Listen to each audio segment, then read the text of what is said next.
At first glance, the headline that superannuation funds paid unions $12.9 million in the past year might and should raise eyebrows. But is it all as it seems? Well, this is a favourite subject of Senator Andrew Bragg, who's also on the Senate Standing Committee on Economics and has been a big advocate to try and improve understanding of cryptocurrencies, particularly Bitcoin and other coins, here and around the world. He joins me now. Andrew Bragg, many thanks for your time. Hey, Ross. I just want to take you on with this first one. So you've said statement on superannuation donations to unions. You've picked this stuff out of the Australian Electoral Commission. Just in regards to this, you've always advocated that money should be used best out of superannuation funds.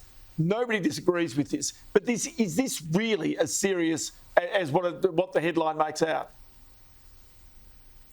Well, Ross, it's a very important issue because the super funds are supposed to be looking after you in your retirement, not giving their money to union/funds.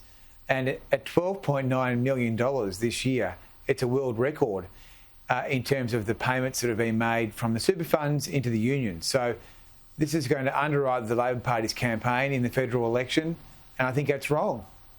OK, but a couple of things here. Number one, this might be money that goes to advertising in a union magazine where the constituents might very well be members of that super fund. But they could as easily go to, say, for example, in the case of Cbus, it could go well to the Master Builders Association's magazine or its conference or whatever it might be. It's simply the way in which these things are reported now. They look like they're, shall I say, contributions, when in actual fact, it might be payments for commercial advertising or sponsorships that might be in the interest of that super fund as well. In the main, these payments are for directorships, they are for sponsorship of union conferences and other miscellaneous payments. And in the main, I would argue that they are not commercial. They are just made because they can get away with it. I mean, Wayne Swan is the president of the Labor Party and the head of Cbus. They have received the biggest single donation, which is $6 million. This is a serious amount of money.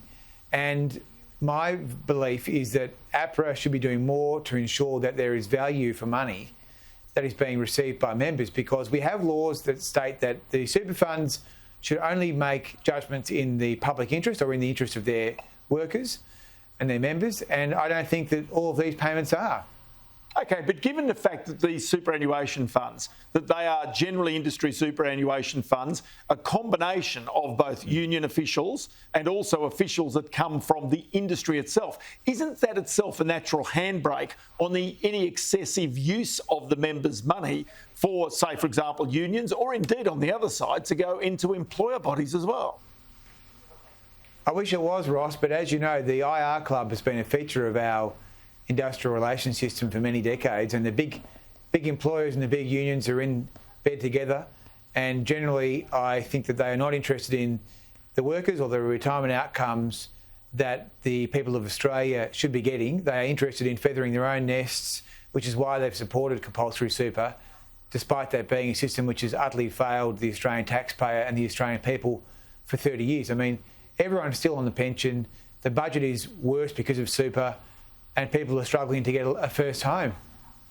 But OK, contributions. Now, certainly after the Hayden inquiry, there was certainly new rules about trying to understand where money was coming from, where donations for political parties were coming from. You've had the Hayne Royal Commission into banking and superannuation. These funds certainly fronted that.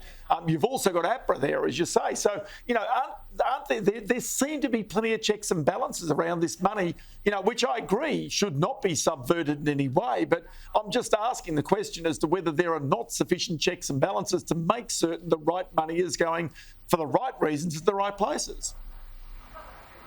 These payments have been going on for many years, and only last year we strengthened the law significantly to demand that super funds should only make payments that are in the best financial interest of members, and that must be demonstrated if required by APRA.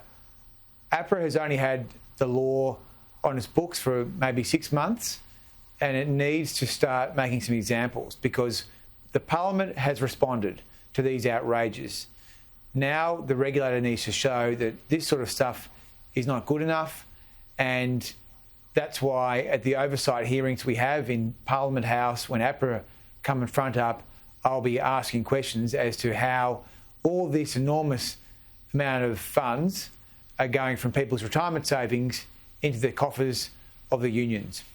Senator Andrew Bragg, always good to have in the program. We'll get you back on to talk cryptocurrency in the very near future. Many thanks for your time. Thanks, Ross. See ya.